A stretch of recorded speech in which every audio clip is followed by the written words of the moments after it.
guiado tu camino y a tu lado siempre está. Sus promesas cumplirá y a su tiempo lo verás. Eres parte del pueblo de Dios, Él te levantará, te restaurará y tu victoria llegará. Fuiste llamado y escogido, a su voz has respondido. Es tiempo de creer. Centro Victoria, nacimos para vencer.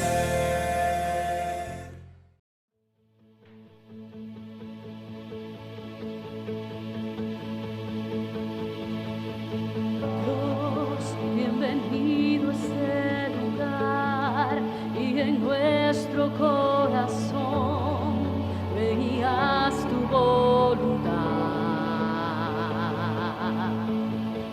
Dios, te queremos conocer con tu fuego abrasador.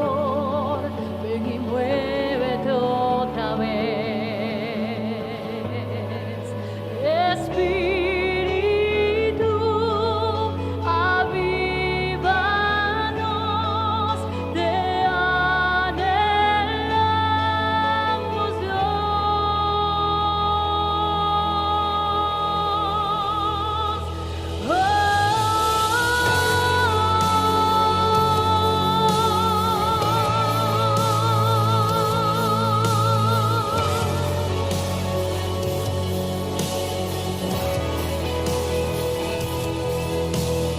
Ante tu gloria y majestad, sabemos que aquí estás para darnos libertad.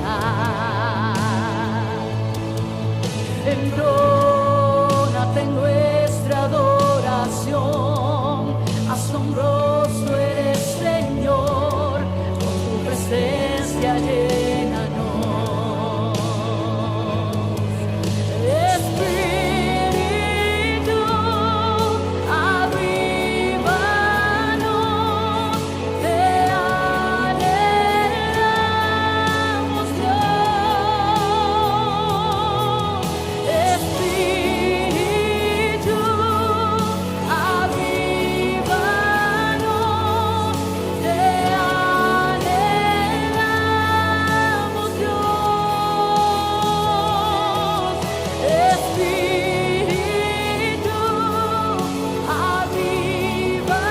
avívanos, te anhelamos,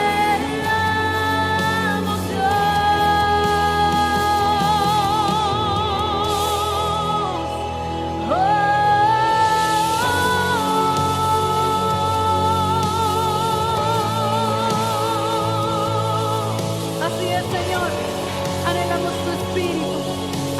tu espíritu dentro de nosotros, porque es tu presencia la que nos llena. Es tu Santo Espíritu que se mueve, que transforma, que renueva. Te adoramos tan solo a ti, oh Señor. Derrama tu poder, abre tu cielo, Señor, que se abre el cielo. Muévete, Señor, venga aquí tu reino. Oh gran Dios, que se abra el cielo. Muévete, Señor, venga aquí tu reino. Oh gran Dios, que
¿Qué tal amigas? ¿Qué tal amigos? Gracias por estar con nosotros una vez más en otra emisión de su programa de producciones Centro Victoria. Esperando que se encuentren súper bien, bendecidos, con paz, sin temor, con provisión de Dios en sus casas y que de verdad que todos sus sueños y los deseos de su corazón sean cumplidos en estos últimos días del año 2020 y en el próximo año que viene, que esperamos que sea mucho mejor que este añito complicado que nos ha tocado vivir, pero que gracias al Señor estamos llegando ya a la frontera de este año para empezar de verdad con la fe en el Señor de que las cosas van a cambiar para mejor y que vamos a estar mejor, vamos a tener más libertad, más seguridad para poder hacer el trabajo que Dios quiere que hagamos y cumplir el propósito de Él para nosotros en este planeta.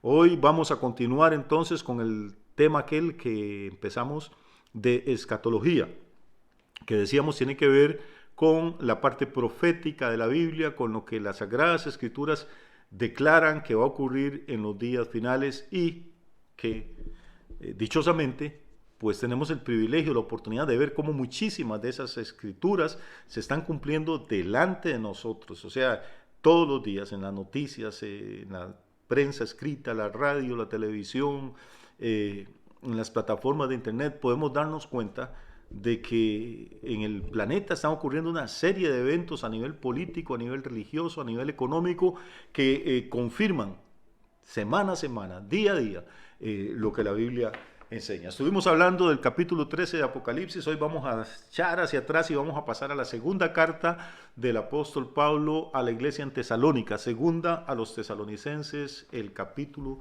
2. Mientras ustedes buscan ahí en sus Biblias, encuentran el pasaje. Recordar rápidamente que lo que estábamos comentando con respecto a Apocalipsis 13 es que lo que el apóstol Juan estaba prediciendo en ese capítulo era el surgimiento de un líder político, de un hombre que va a ser elocuente, que va a tener muchísima inteligencia, carisma, que va a poder atraer a las multitudes, que la tierra entera, dice Juan, se va a maravillar detrás de este hombre. Juan habla de este futuro gobernante mundial como la bestia. Y también habla en el mismo capítulo 13 de Apocalipsis del surgimiento de otro líder. Este otro líder más bien va a estar enfocado no en el ámbito político, sino en el ámbito religioso. Pero los dos van a trabajar juntos. Y entre los dos pues van a controlar entonces tres áreas tan importantes para el ser humano, como son la política, la religión y la economía. Porque al final dice que cuando este gobierno se establezca, pues nadie va a poder comprar ni vender, nadie va a poder realizar transacciones financieras sin contar con el beneplácito, con la aprobación de este gobierno mundial. Este líder, el primero que se levanta, que en Apocalipsis 13, repito, que Juan llama la bestia, recibe también muchos otros nombres en la Biblia. Se habla de él desde el Antiguo Testamento. Se le llamaba el cuerno pequeño, el del norte, se le llama el hombre de pecado, el inicuo, la bestia, el anticristo, qué sé yo. Hay una cantidad de títulos que hay como para referirse a este personaje, que es un personaje siniestro, que es un personaje malvado, que Juan no deja ningún lugar a dudas. Detrás de todo ese brillo, de todo ese esplendor, esa elocuencia, ese carisma, esa capacidad para atraer y magnetizar a las masas, hay un secreto oscuro, un secreto demoníaco. Juan dice que este hombre ha recibido su poder, su trono, su autoridad de el gran dragón, de la serpiente antigua, que se llama Diablo y Satanás. Así es que no es cualquier cosa, no es cualquier cosa. Entramos entonces ahora al capítulo 2 de segunda de los tesalonicenses, que precisamente el apóstol Pablo ahora lo utiliza para enfocarse, para poner el objetivo, el lente, exactamente en esta primera bestia, en este primer personaje, al cual él le llama, en este pasaje, el hombre de pecado, para que nos imaginemos qué clase de persona puede ser. Pues pecadores somos los seres humanos, pero es que no dice que es el hombre pecador, es el hombre de pecado. Su esencia, su naturaleza es pecaminosa, es demoníaca. Y sin embargo va a lograr seducir a la inmensa mayoría de habitantes del planeta. Dice el apóstol entonces, en el capítulo 2, versículo 1, dice: con respecto a la venida de nuestro Señor Jesucristo y nuestra reunión con Él, os rogamos, hermanos, que no os dejéis mover fácilmente de vuestro modo de pensar, ni os conturbéis, ni por espíritu, ni por palabra, ni por carta como si fuera nuestra, en el sentido de que el día del Señor está cerca. Muy bien. Probablemente había gente en aquella época, en la iglesia primitiva, que estaba expectante por la venida de Cristo, como debemos estar todos los creyentes. Pero en esa expectación se dejaban llevar por sus emociones más que por otra cosa. Y entonces es probable, dice Pablo, no os conturbéis ni por espíritu, ni por palabra, ni por carta como si fuera nuestra. Probablemente había gente que se levantaba en las reuniones profetizando y diciendo: aquí el Señor está cerca, pero no era el Espíritu Santo, era su emoción. Otros predicaban que Dios puede venir esta misma noche. Por eso dice: ni por espíritu, ni por palabra, ni por carta como si fuera nuestra. Probablemente había gente también que estaba enviando cartas y firmándolas como Pablo, diciendo: Cristo viene dentro de una semana o dentro de un mes, prepárense. Y esas cartas eran falsas, se conocen como pseudoepígrafas. Pablo dice: yo no he mandado ninguna carta de esas.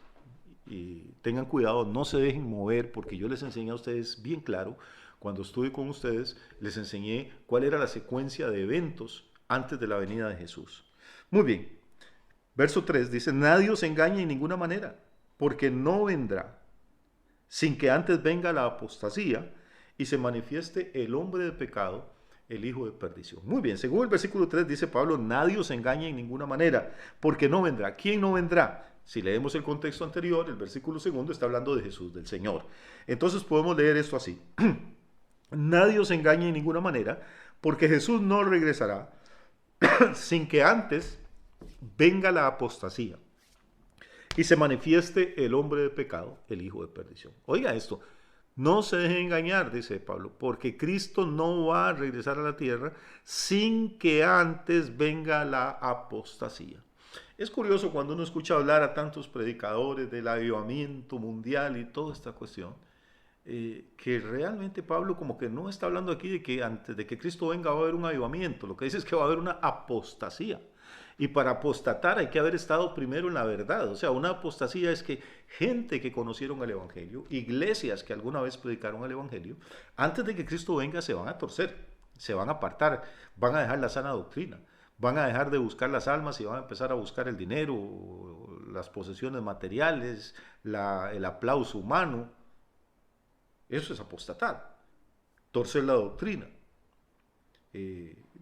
negar la cruz de Cristo, negar el poder de la sangre de Jesús, empezar a rebajar las demandas del Evangelio para hacerlo más atractivo, más fácil, más amistoso con los oyentes. Y pues claro, ese tipo de mensaje va a atraer mucha gente, y eso es lo que algunos predicadores erróneamente le llaman el avivamiento. Por eso es que vemos que entran tanta cantidad de personas por una puerta de la iglesia y se van por otra, porque en realidad nunca entendieron lo que era el Evangelio, porque quizá eran buenas personas, pero nunca les predicaron lo que significa ser discípulo de Jesús. No escuchamos hoy en día con mucha frecuencia desde los púlpitos hablar de tomar la cruz y de seguir a Cristo, de pagar el precio, de tener una relación de pacto y de compromiso con Jesús, de poner el reino de Dios antes que nuestras diversiones, que nuestro trabajo, que nuestros negocios. Entonces, lo que deberíamos estar esperando, poco antes de que regrese Jesús a la tierra, es que haya una apostasía. Y no cualquier apostasía, no es que 4 o 5 personas van a salir de las iglesias o van a empezar a predicar falsas doctrinas, no. Es una apostasía de carácter mundial, de carácter mayoritario, enorme por lo menos. Tan grande que puede ser usada como una señal profética. Ahora, si vemos alrededor nuestro, yo creo que no sería aventurado decir que estamos viviendo precisamente en este tiempo, donde hay muchos hombres y mujeres de Dios de verdad serios, santos, comprometidos con la palabra, comprometidos con el reino, gracias a Dios por ellos y por ellas, pero también donde constantemente vemos que se manipulan las personas, se manipulan los textos bíblicos con otras intenciones, que no es nuestro punto meternos aquí a comentar. Pero sí reforzar esto. Quizá lo que debemos de esperar primero no es un gran avivamiento, sino una gran apostasía. Entiendo que eso es lo que Pablo está diciendo aquí. Y Antes de que el Señor regrese, entonces va a haber una apostasía. Por eso Jesús preguntó alguna vez y dijo, cuando el Hijo del Hombre venga, y abre signos de interrogación, ¿hallará fe en la tierra? Cierra el signo de interrogación. O sea, Jesús no dijo, habrá iglesias, o habrá templos, o habrá denominaciones, o habrá concilios. Lo que él se preguntaba es, cuando yo regrese, ¿encontraré fe en la tierra? Ahora, no podemos juzgar a nadie, ni podemos decir quién está bien y quién está mal. Eso no es nuestro punto, ni nuestro llamado. Nuestro llamado más bien es a decirle a nosotros, Señor, no sé los demás, pero dame gracia, dame fuerza, para que cuando tú vengas, yo pueda ser uno de esos en los que tú vas a encontrar fe genuina, fe bíblica, fe neotestamentaria, fe en tu sacrificio, en tu muerte, en tu resurrección. Seguimos, porque después de esta apostasía, dice Pablo, va a ocurrir algo. Estamos en el versículo 3 todavía. Se va a manifestar el hombre del pecado. Este hombre de pecado, o hijo de perdición, como Pablo lo llama también, es precisamente la primera bestia que vio Juan en Apocalipsis 13. Es el anticristo, es este gobernante mundial que muchísimos líderes en este planeta están pidiendo a gritos, que hay que unir al planeta, que somos una aldea global, que hay que unir las economías, que hay que unirse políticamente, que hay que hacer un movimiento ecuménico más grande y más fuerte para unir todas las religiones. Pues bien, todo este clamor de la gente que pueden tener buenas intenciones, pero que no conocen el Evangelio, que no conocen el plan profético de Dios, todo este clamor se les va a cumplir, se les va a conceder. Este hombre de pecado, esta primera bestia, este cuerno pequeño, este anticristo, dice el versículo 4, se opone y se levanta contra todo lo que se llama Dios o es objeto de culto, tanto que se sienta en el templo de Dios como Dios, haciéndose pasar por Dios. O sea, es un personaje que aborrece las cosas de Dios. Es un blasfemo que no tiene miedo de sentarse en el templo de Dios como Dios, haciéndose pasar por Dios. Y el versículo 5 les dice, ¿no os acordáis que cuando yo estaba todavía con vosotros, os decía esto? O sea, cuando Pablo estuvo presencialmente ahí en Tesalónica y empezó sus primeros sermones y sus primeras reuniones y ganó las primeras almas para Cristo y para el Evangelio, aunque eran recién convertidos, Pablo de una vez empezó a hablarles de escatología, empezó a hablarles de profecía, empezó a hablarles de la venida de Cristo, de la apostasía, de la manifestación del inicuo, del hombre de pecado. Por eso es importante, imagínese usted, si hace 2000 años Pablo con recién convertidos ya se dedicaba a explicarles estas cosas, ¿cómo en la iglesia moderna vamos a estar ignorándolo? ¿Cómo es que hay pastores que pueden pasar semanas o meses o años y nunca mencionan estos temas? Porque es que la gente se confunde, dicen ellos, porque el libro de Apocalipsis es muy complicado, porque puede prestarse para malas interpretaciones. Querido, toda la Biblia se puede prestar para malas interpretaciones. La gente interpreta lo que quiera, uno predica y enseña conforme el Espíritu de Dios le guía, y luego la gente pues hace con el mensaje lo que a ellos les parece o lo que el Señor les indica. Pero no podemos negarle a las congregaciones el acceso a la parte escatológica de la Biblia. Si quitamos lo que es profecía de la Biblia, pues nos va a quedar un libro bien delgado y bien casi imposible de entender. Nunca vamos a entender cuál es el propósito de Dios para nosotros, ni para la iglesia, ni para Israel, ni para las naciones del mundo. Lo que sí estamos enfatizando aquí en segundo capítulo de Tesalonicenses 2, de segunda Tesalonicenses, lo que estamos enfatizando es que sí va a haber un gobernante mundial, que sí va a haber una mezcla de política y religión tratando de controlar el mundo entero. Y Pablo dice, hablando de este gobernante, el versículo 6, ahora vosotros sabéis lo que lo detiene. O sea, estos hermanos de Tesalónica no eran ignorantes. Pablo dice, vosotros sabéis lo que lo detiene. Pablo les había explicado por qué era que el anticristo o la primera bestia no se podía manifestar públicamente todavía, porque había algo en este planeta que lo detenía, a fin de que a su debido tiempo se manifieste. Y vamos a respirar aquí un momento y poner atención a esto. O sea, verso 6 otra vez. Dice, vosotros sabéis lo que lo detiene. ¿A quién? Al anticristo, al inicuo, al hombre de pecado, al hijo de perdición, al cuerno pequeño, a la primera bestia. Ustedes saben, dice Pablo, yo se los enseñé. Ustedes saben qué es lo que impide, qué es lo que detiene que este tipo se manifieste ahora públicamente.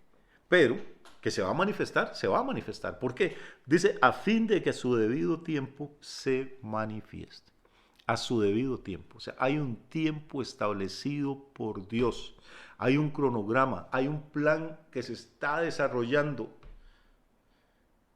Y aunque todas las fuerzas políticas del mundo y aunque todos los demonios del infierno se juntaran para tratar de torcer ese plan, no lo van a lograr. Si uno lee la carta de Pablo a los Gálatas, dice Pablo, o escribe Pablo, dice, cuando llegó el cumplimiento del tiempo, Dios envió a su Hijo, nacido de mujer. ¿Cuándo envió Dios a Jesús? Cuando llegó el cumplimiento del tiempo. No un año antes, no un día después. Desde antes de la fundación del mundo había un lugar, un año, un mes, un día y una hora en que Jesús iba a nacer en este planeta. Y ni Herodes, ni nadie pudo evitar que eso ocurriera. De igual forma, así como hubo un día y un momento específico diseñado por Dios para que se manifestara Jesús aquí en la tierra, hay un debido tiempo, dice Pablo en el versículo 6, en que Dios va a permitir que el anticristo se manifieste. No antes y no después. Aunque Satanás quisiera que fuera hoy, o que hubiera sido hace 10 años, no puede. Hay un tiempo en que Dios va a permitir, Dios va a quitar esa restricción que hay ahorita operando, y entonces este líder maligno y demoníaco va a poder tomar el control del planeta.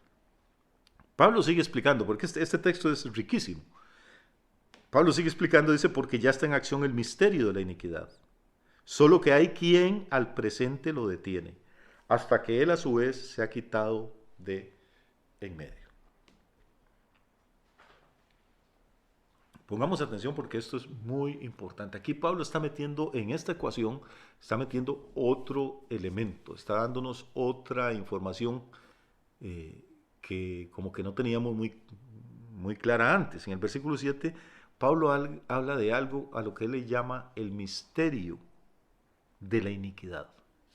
La iniquidad es la maldad, es la injusticia, la opresión, el pecado. Y Pablo dice que esto es un misterio. Un misterio en la Biblia es algo que había estado oculto durante siglos y que luego, gracias al Espíritu Santo, sale a la luz. Dios lo pone en boca de un profeta, de un apóstol, y entonces algo que había estado en la tiniebla, de pronto nos es mostrado. Dice, eso ha estado ya siempre, pero véanlo, significa esto, es esto. Vamos a leer otra vez este versículo 7, despacio. Escribe Pablo, porque ya está en acción. Ya, o sea, hace 2000 años, ya estaba en acción el misterio de la iniquidad. Solo que hay quien al presente lo detiene, hasta que él a su vez se ha quitado de en medio. Y aquí la pregunta, si vamos a seguir avanzando en estos estudios, aquí la pregunta es, ¿qué es el misterio de la iniquidad? ¿Cómo entendemos esto? Porque Pablo se lo había explicado a los tesalonicenses cuando estuvo con ellos, pero como usted y yo no estuvimos allá, pues nos perdimos esa enseñanza. Y en esa época pues no había ni video, ni audios grabados, entonces nos quedamos sin saber qué fue lo que Pablo le enseñó a la iglesia en Tesalónica respecto al misterio de la iniquidad. Pero vamos a tratar de seguirle la pista, de buscar por otro lado, a ver si encontramos alguna explicación a ese concepto. Que repito, pues debe ser muy importante porque Pablo lo enseñaba a sus primeras ovejas. Vamos a pasar un poquito adelante unas páginas apenas y vamos a ir a la primera carta del mismo apóstol Pablo a su discípulo Timoteo. Primera a Timoteo, el capítulo 3. Vamos a esperar que lo encuentren. Primera Timoteo, capítulo 3. Dice Pablo, escribiéndole a un discípulo al que él ama mucho, a Timoteo le dice, esto te escribo, aunque tengo la esperanza de ir pronto a verte. Entonces, ¿para qué le escribe Pablo a Timoteo? Versículo 15. Para que si tardo, o sea, si no te puedo ir a ver pronto, sepas cómo debes conducirte en la casa de Dios, que es la iglesia del Dios viviente, columna y baluarte de la verdad. ¿Qué es la casa de Dios? Pues no es un templo, es la iglesia del Dios viviente, que a su vez es columna, sostiene, y baluarte es una muralla que defiende la verdad. ¿Verdad qué diferente esto a la apostasía? La iglesia verdadera sostiene, protege y defiende la verdad revelada. no la diluye, no la hace más agradable, no la hace más fácil de presentarle al que no es creyente, no la hace más amistosa con el mundo. Tampoco es que ofende, ni grita, ni insulta, simplemente esto creemos y aquí nos paramos y así nos ayude Dios. Pero vamos a llegar a lo que nos interesa, es el versículo 16. Note que casi todos los cristianos del mundo conocemos de memoria lo que dice Juan 3:16. Para que no se le olvide este versículo, que es igual de importante, es primera a Timoteo, capítulo 3, versículo 16. O sea, es la misma cita, pero en vez de estar en Juan, está en la primera carta a Timoteo. Vamos a leerla despacio porque es muy importante. Pablo nos habla de otro misterio en este versículo. Dice, e indiscutiblemente grande es el misterio de la piedad. Indiscutiblemente, fuera de toda discusión. El misterio de la piedad es grande. Note que habíamos leído en la segunda carta a los tesalonicenses que hablaba de otro misterio, el misterio de la iniquidad. La iniquidad, que es el pecado, que es la injusticia, que es la maldad, es lo contrario de la piedad, que es la justicia, la bondad, la santidad. Entonces aquí hay dos misterios en oposición. En Tesalonicenses tenemos el misterio de la iniquidad, el misterio del mal, que ya estaba presente en la época de Pablo, pero que no se podía manifestar porque había alguien que se lo impedía. Y en la primera carta a Timoteo tenemos el misterio opuesto, que es el misterio de la piedad. Ahora, como no sabíamos que era el ministerio de la iniquidad, nada más estaba el nombre ahí, pero no se explicó nunca qué era, entonces nos pasamos a Timoteo para ver si podemos llegarle a alguna conclusión, partiendo del ángulo opuesto. Pablo nunca explicó qué era el misterio de la iniquidad, pero explicó qué era su opuesto, explicó qué era el misterio de la piedad.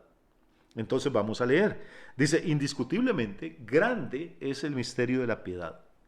Y ahí pone el traductor 2 puntos. ¿En qué consiste ese misterio de la piedad? ¿En qué consiste? Dice, en que Dios fue manifestado en carne, justificado en el Espíritu, visto de los ángeles, predicado a los gentiles, creído en el mundo, recibido arriba en gloria. Ese es el misterio de la piedad. Si piedad es lo contrario de la iniquidad, entonces el misterio de la iniquidad debe ser todo lo contrario del misterio de la piedad. Si el misterio de la piedad es que Dios fue manifestado en carne, que en Cristo Jesús habitaba corporalmente toda la plenitud de la deidad, pues ¿cuál será el misterio de la iniquidad? Bueno, que va a ser Satanás manifestado en carne, va a ser así como Jesús era un hombre lleno de la plenitud de Dios, el anticristo va a ser un hombre lleno de la plenitud satánica. Por eso en Apocalipsis 13, como veíamos en el estudio anterior, dice que el dragón le dio su trono y su poder y grande autoridad, igual que el Padre le dio a Jesús su poder, su trono y su autoridad. El anticristo es la imitación, es la caricatura de lo que es Cristo Jesús. Dios fue manifestado en carne, justificado en el Espíritu. Bueno, pues el anticristo va a ser lo contrario, va a ser condenado. Jesús fue visto de los ángeles. Bueno, pues el anticristo va a ser servido por demonios. Predicado a los gentiles. El anticristo va a predicar a todo el planeta su mensaje de una religión falsa. Creído en el mundo. Bueno, pues el anticristo va a ser también, su mensaje va a ser creído durante muy poco tiempo. Jesús va a ser recibido arriba en gloria, pues el anticristo va a ser recibido abajo en condenación. Entonces, cuando volvemos a segunda a los tesalonicenses, ya vamos viendo, volvemos al capítulo 2, otra vez al versículo 7, ¿a qué se refería Pablo cuando entonces dice ya está en acción el misterio de la iniquidad? O sea, ya este espíritu demoníaco estaba operando en la época de Pablo y ha operado desde el principio de la humanidad, el deseo de ser adorado, el deseo de ser enaltecido, el deseo de sojuzgar a los demás y humillarlos y dominarlos, el deseo de controlar un país o un planeta. A veces es el deseo de controlar una iglesia y de tener a los feligreses como esclavos y atemorizados. O sea, este espíritu puede tomar muchísimas formas, pero al presente no puede manifestarse en todo su poder y tomar el control del planeta entero porque hay quien lo detiene.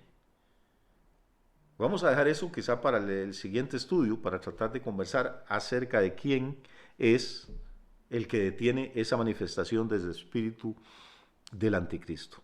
Y entonces, dice el versículo 8, entonces cuando se ha quitado de en medio el que está impidiendo esa manifestación, entonces se manifestará aquel inicuo. Este es otro término para hablar del anticristo, para hablar de la primera bestia, para hablar del hombre de pecado, para mencionar al hijo de perdición. Todos son títulos del mismo individuo. Entonces se manifestará aquel inicuo a quien el Señor matará con el espíritu de su boca y destruirá con el resplandor de su venida. Estos son los textos que no les gusta mencionar a aquellos que Dios es amor, Dios es nada más que amor, Dios, a ese evangelio edulcorado, a ese evangelio dulzón, a ese evangelio aguado, que en realidad no es evangelio, que se parece mucho, pero que no es el evangelio. Es el mismo Señor que es amor, el mismo Señor que perdonó a los pecadores, que murió en la cruz del Calvario y murió diciendo, Padre, perdónalos porque no saben lo que hacen. Ese mismo Señor es el que dice aquí en el versículo 8 que va a matar a aquel inicuo, o sea, al gobernante mundial, al anticristo, con el espíritu de su boca y lo va a destruir con el resplandor de su venida. Esta es la otra parte que no les gusta mencionar a algunos. Esta es la otra cara de la medalla, porque la Biblia dice que sí, Dios es amor, pero también dice que Dios es fuego consumidor. Es compasión el Señor, es piedad, pero también es justicia. Y el versículo 9 dice, inicuo, cuyo advenimiento es por obra de Satanás. O sea, este texto, segunda a los Tesalonicenses, capítulo 2, versículo 9, Pablo dice que este inicuo, esta bestia, este anticristo, su advenimiento, su llegada, su aparición, va a ser por obra de Satanás, que es exactamente lo que nos decía Juan en Apocalipsis 13, en el estudio pasado. Dice que el dragón le dio a este gobernante su trono, su poder y su grande autoridad. Inicuo, cuyo advenimiento es por obra de Satanás, con gran poder y señales y prodigios mentirosos. Lo mismo que decía Apocalipsis 13, va a haber una segunda bestia que es un líder religioso que va a hacer milagros y señales tan convincentes que muchas personas le van a seguir en su esfuerzo por implementar esta religión mundial de adoración al gobernante, al Estado, donde el individuo es nada y el Estado es todo. Verso 10, y con todo engaño de iniquidad. Recuerde, versículo 7, Pablo hablaba del misterio de la iniquidad. Ahora el versículo 10 dice que con todo engaño de iniquidad para los que se pierden. Porque mucha gente se va a perder lastimosamente. Van a seguir esta religión mundial, van a seguir este orden mundial, van a seguir este gobernante mundial y se van a perder. ¿Por qué se van a perder? ¿Porque Dios es malo? ¿Porque Dios es injusto? No. Dice, por cuanto no recibieron el amor a la verdad para ser salvos. Y amigo, yo creo que aquí está el problema. Dios ha hecho todo lo posible para que la gente se salve. Yo no sé qué más podría hacer Dios. Envió a su único hijo, lo dejó que muriera en la cruz, lo resucitó, envió el Espíritu Santo. Miles de hombres y mujeres han muerto a lo largo de la historia como mártires por predicar a Cristo, por servir al reino de Dios, por extender a todas las naciones y culturas el mensaje del Evangelio. Hay toneladas de Biblias por todas partes. Tenemos el Espíritu Santo. Jesús vino 33 años a la tierra, resucitó y se fue. El Espíritu Santo vino hace 2000 años y aquí está todavía redarguyendo a la gente. Hay templos cristianos por todas partes, hay Biblias por todas partes, hay literatura cristiana, hay radioemisoras cristianas, hay televisoras cristianas, se predica en los parques, en las calles, en los polos, en las grandes ciudades, en los barrios marginales. Es difícil que alguien pueda llegar delante de Dios y decir, Dios, es que nunca escuché hablar del Evangelio. Nadie me dijo que tú me amabas, nadie me dijo que Cristo había muerto por mis pecados. O sea, la verdad se está predicando, pero la gente le volvió la espalda a la verdad. No hay ningún creador, todo viene de la nada, es fruto del azar, la casualidad, no hay cielo, no hay infierno, no hay pecado, todo es relativo, cada uno puede hacer lo que guste, preferimos el humanismo que el cristianismo. Entonces, si dice, por cuanto no recibieron el amor de la verdad para ser salvos, Dios les envió un poder engañoso para que crean a la mentira. Qué triste. Qué triste.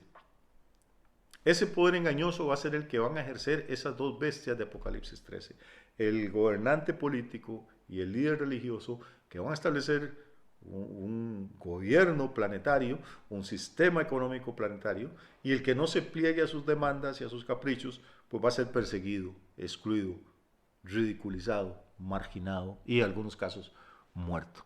Pero amigo, repito, el Apocalipsis es un libro de esperanza, es un libro de fe. Es más bien cuando vemos que estas cosas empiezan a cumplirse, Jesús dijo, no se asusten, no se depriman, más bien enderecen los hombros, anden erguidos, levanten la cabeza, porque eso significa que su redención está cerca, más cerca de lo que creen. Así que animémonos unos a otros con esta palabra, perseveremos en el estudio de las Escrituras, y quiero contarles como una primicia que Dios mediante apenas empiece el año 2021, que esperamos que en el primer mes, ojalá, queremos llegar con un servicio nuevo a ustedes. Estamos tratando de establecer una especie de centro de formación bíblica en línea, una especie de, como usted quiere llamarle, de escuela, donde contenido que no se sube a YouTube, pero ya más, vamos a ver, desde una perspectiva más académica, más organizada, donde la gente pueda elegir un tema y haya 4 o 5 lecciones con respecto a ese tema y lo puedan hacer desde cualquier lugar del planeta. Estamos ya trabajando en eso, montando la plataforma, recopilando el material, y esperamos que muy pronto, donde quiera que usted esté, pues tenga la posibilidad de accesarlo de verdad. Si le interesa el tema, yo le voy a dar mi correo electrónico personal y cuéntenos. Ya hay personas llamando de diferentes países que quieren involucrarse, y si a usted le interesa o sea, conoce a alguien que quiere aprender más de la palabra y que le interese, si usted asiste a alguna iglesia local, pues obviamente pida la autorización a su pastor. No queremos causar ninguna interferencia, pero mi correo, si de verdad le interesa, entonces es YA 1000, o sea, el número 1000, YA 1000, J de Jiménez, T como torre, y luego @gmail.com. Si nos escribe con respecto a este tema, de que le interesa estudiar más, un poquito más formalmente y aprender más, pues nosotros le podemos servir en algo, encantados. Mientras tanto, que Dios les bendiga y les esperamos la próxima semana.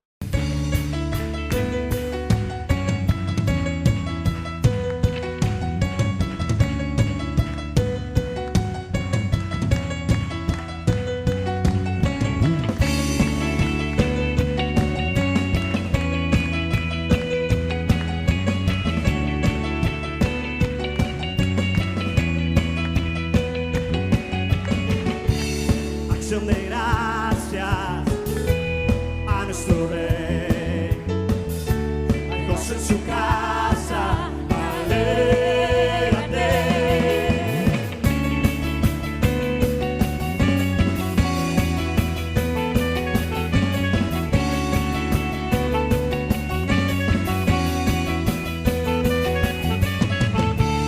Acción de gracias a nuestro Rey.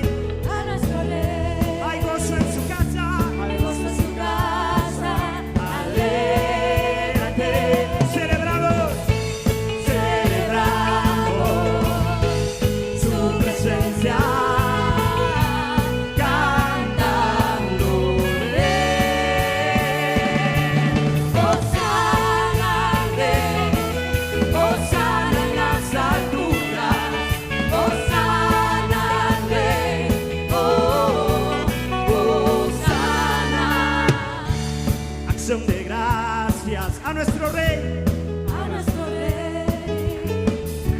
hay gozo en su casa, alégrate. Celebramos su presencia, cantándole. Hosana al Rey, hosana en las alturas. Hosana,